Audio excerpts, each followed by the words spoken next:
Welcome back to Flower Farm Friday. I brought the popcorn to enjoy the show because this week the sweet peas are popping. And it is really fascinating what I discovered years ago. I noticed one afternoon that was quiet that all the sweet peas started making the sound, and what they do is that they unfurl their pea pods and they throw out their seeds. And it's really amazing because just now as I'm speaking to you, I can hear them. And earlier today, I was showing some guests the pea pods, and they flung a bunch of seeds at me, and it was really cool. And so I've been excited to show you this. Ever since I was a kid, I've been fascinated with plants and trees and how they propagate. One of the things that I'm fascinated about is how plants and trees spread themselves. And so whenever I connect with a plant or a tree, the next thing I want to know is, how does it spread? How does it duplicate? Is it a rhizome? Is it a seed? How does it happen? So sweet peas are fascinating because when they dry up, their pea pods bust open and they have a natural curl to them, and they curl and they fling out their seeds, and that's how they do it. And so I'm going to show you a closer look at how they do this, and I think you'll find it very interesting. And what's cool is that I learned this just by observing them, and most of the things that I share with you is just from observing plants over the years. And I was always a very curious kid. I can tell you what sand tasted like. I can tell you what a magnet tastes like, putting my tongue on ice. I have smelled most of the plants around me, and I observed the pea pods and how they spread. So it's just really cool observing nature and the behavior of the pollinators and the seeds. And so I'm here for it. So I brought the popcorn because I'm going to sit here and I'm going to enjoy listening to these pea pods continuing to burst. And it's just so cool because just sitting here the whole time I've been setting up, I can hear them busting open. And earlier when we collected some and put them in a can, they were popping in there. And so it's so cool. And I brought the popcorn to enjoy the show. So they're really fascinating. They have a way of just popping open like this, and then all these seeds just fling out. And as I'm standing here, I can hear them popping, and it's so cool to watch them. And it's so cool to hear them. And this is what I mean by that they curl. They do this. See, they curl like this. And it's just really neat the way that they're set up to be, because when these things fling open like that, it just sort of like just releases the peas. They are fascinating. When they split open, they release their seeds and fling them out like that, and it's so cool to watch it happen. I'm gonna save a bunch of these seeds, but also this whole row of hog wire just has reseeded itself every year. And it's really cool to see this because I haven't reseeded this row in like 3 or 4 years. And so it's like a gift that keeps on giving, and they just keep coming back bigger and more beautiful. Check this out. Isn't that so cool?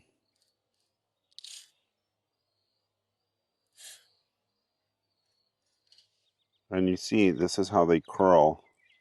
They have this really nice tight curl, and that's the way they dry. So naturally, they have a tendency to dry, pop, and curl, and the unfolding is just fascinating.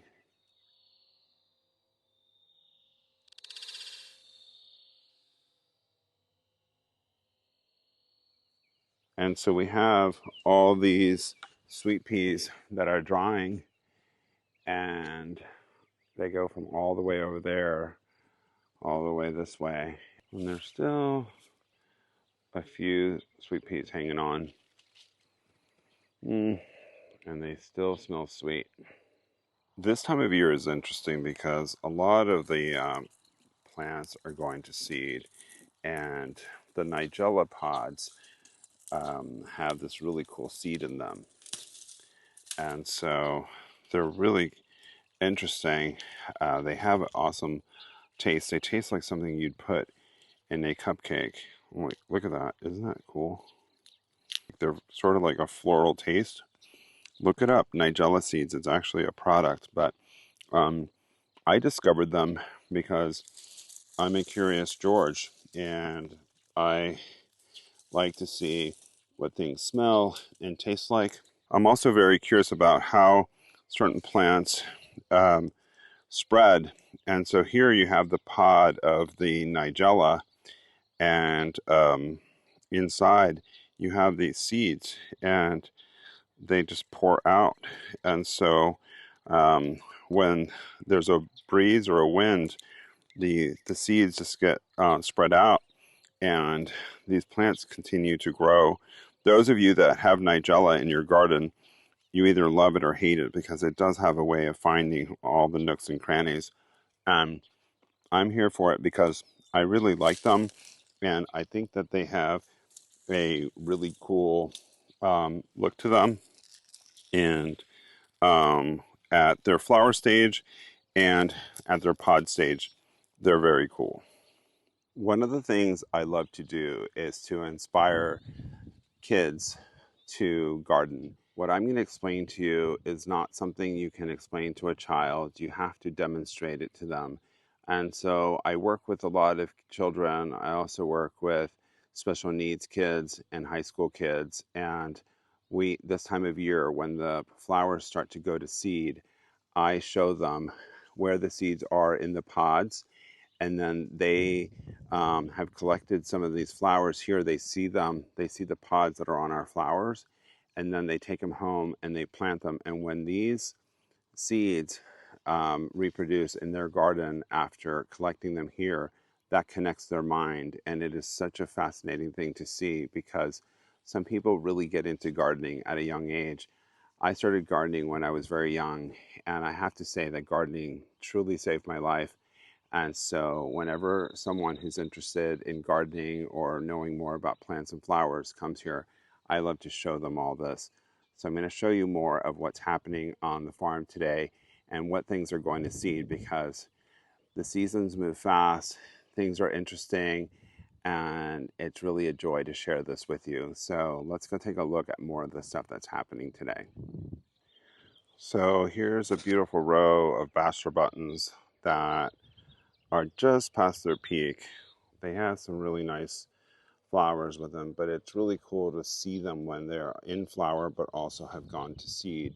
And I want to show you where the seeds are in these bachelor buttons. I know that we can all just buy them and order them online, but it is really fun and fascinating on actually getting seeds from a friend, from someone else's garden. Here are the seeds of the bachelor button, and they are right there. What I do is I just disrupt the top, and then it starts to release the seeds. When they're in the perfect stage to drop their seeds, they just start coming out pretty fast. And so here they are. These are bachelor button seeds. Aren't they cute? Every plant has its own shape, size of seed in different ways that they spread. But there you have it. And we have tons of seed this time of year. So if you're interested and you want to inspire some kids or inspire yourself on collecting seeds, this is a good time because you can collect seeds here in our flower field as you collect flowers, and then you could take the seeds home from our garden and spread it on yours. So here you have it. Like, there's so much seed here that you could just plant your own bachelor button rows. Isn't that neat? And so a lot of our rows, they just reseed themselves. And what we do is we just add compost and just keep feeding them. And as long as they're fed compost and water, they keep coming back. And so I'm not tilling a lot of these rows. I'm just planting over plants. And they have all different varieties of bachelor buttons that have spread on this row. Like this variety right here. Is that nice? Those are really pretty. Look at those, see that? Look at the Dara. Dara is so enchanting and poetic to me. It has a really great look. I love the unfolding of these flowers. Like they're so cool up close. The Dara is beautiful because it has a really great shape to it, and it is in the carrot family, and every single one of these looks like a snowflake to me because they're unique to themselves, and I feel like they have a bit of a poetic look because they have this like unfolding, how they roll out like this and then they spread to this, and they look great in flower arrangement. So we have these peaking right now, and there's a few other things I want to show you. So now the fennel is starting to go to seed.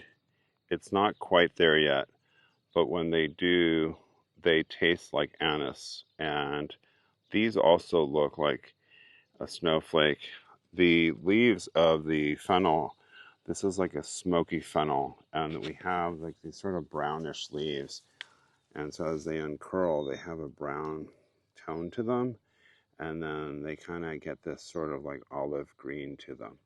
There's something still beautiful about plants, even when they're not at their peak. Like these are now going to seed, and this fennel is still very beautiful.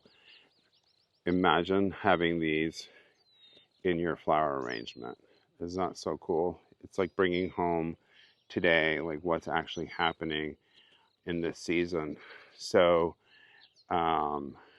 whether you see it as it's receding and ugly, or if you're appreciating how nice it is that the plant is going to seed, and you might want to give it a chance to come home with you. So cool. This is bee balm. It has such a wonderful shape to it. Look at this. This is like a double crown. That is so cool. I mean, nature definitely has my attention because I can't get enough of this, especially the weather right now. It's sensational. It's a great afternoon. I'm loving watching all the birds and the pollinators and just appreciating this season because there's so much to celebrate.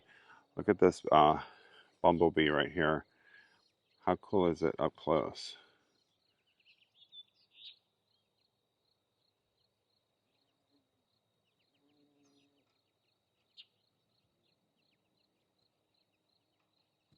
These Mexican hat flowers make me happy. Look at this gorgeous color. They have different varieties and tonalities, and these are also perennial. They come back every year. They're drought tolerant. They're just so easy. And then what's happening right now is that they are going to seed. And so these are their seed heads. They're not quite dry yet. In a minute, these cool little round globes are going to go to seed and dry up, and then you can spread them in your garden. So look for them when you come to our flower farm, because if you want these in your farm, they're very drought tolerant, and they come back bigger and better and happier every year. I mean, if this doesn't make you happy, what will, right? Like, look at these colors. Just the colors alone, the vibrancy is awesome. I love seeing them in the different stages. You have them when they're opening like this. They're opening, and then they spread out like this, and then they go to these fun little globes. And then after these globes dry, then they'll spread and turn to seed heads. But all of this is a seed head in the making. Unless they're fully dry, they don't have the oils and the nutrients in the seed that it needs to germinate. So make sure they're dried. You can ask me when you come, and I'll show you what seeds are viable, and I'll point out which ones are good to pick so that you can have them at your place too.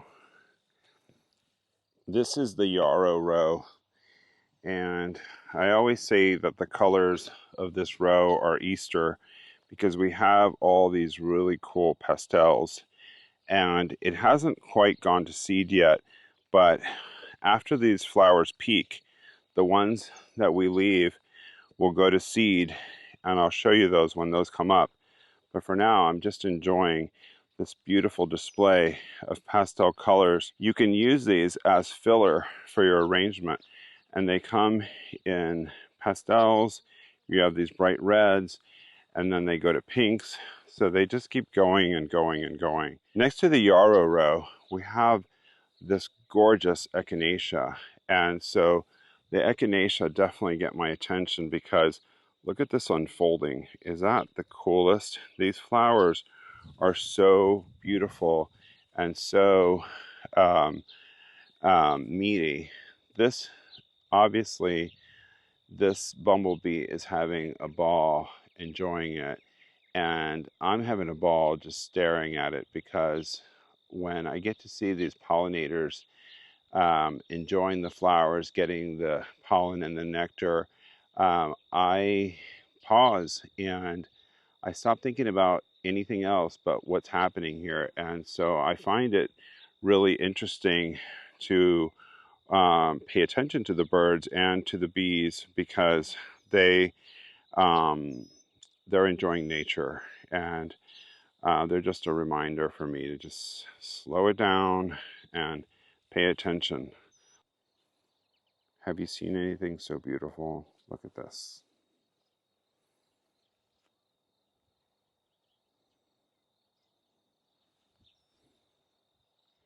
I almost want to thank these flowers for being so magical and beautiful. I just can't get enough of them.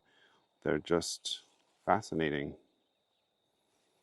So we also have them in this beautiful white. They're not as tall, but they have gorgeous colors depending on what flower arrangements you're doing and what your color palette is.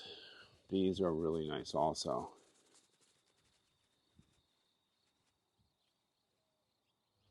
The Cardons are in full glory and in full bloom. They just go on forever. They're way back there. And this week we're going to harvest a bunch of them and dry them so people can enjoy them. So it's really a cool time of year. It's a lot of work getting all this harvested in time, but we somehow manage, and sometimes it's long days, but I would rather spend a long day in the garden than many other places. So not a bad place to be, and it's really cool to be out here at this time of day and just watch all these bees and birds having a ball, and it really brings a lot of happiness to me. So I love sharing this, and I hope that you all are enjoying this. I hope you have enjoyed this tour of our flower farm today. It really is a joy sharing it with you, and I just love watching the unfolding of the seasons and the flowers, and especially sharing it with people because that is what I've dedicated my life to doing, is sharing the joy of gardening and the magic and the splendor and the peace that you derive from gardening. So I hope everyone has a great weekend. Thank you for watching. I hope you're doing something creative or playing in your garden.